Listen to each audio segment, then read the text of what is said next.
In this question, you have to identify the kind of therapy that was given in 1990 to a 4-year-old girl with adenosine deaminase deficiency.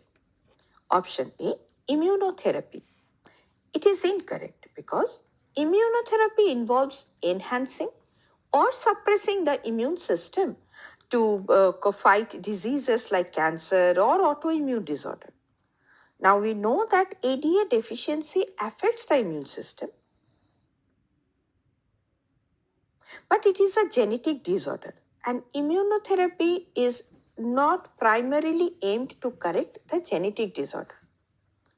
Option B, radiation therapy. It is also incorrect because radiation therapy is used to destroy cancer cells by using high energy radiation, but it is not applicable to genetic disorders like ADA deficiency. Option C, gene therapy. Now, in 1990, the 4-year-old girl with ADA deficiency was treated using gene therapy. This involved the introduction of a functional copy of the ADA gene into her cells. And this therapy was aimed to correct the genetic defect that was causing the disease. Hence, it is the correct option. Option D, chemotherapy.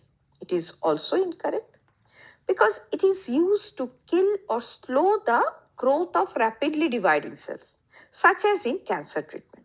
But it is normally not used for genetic disorders like ADA deficiency.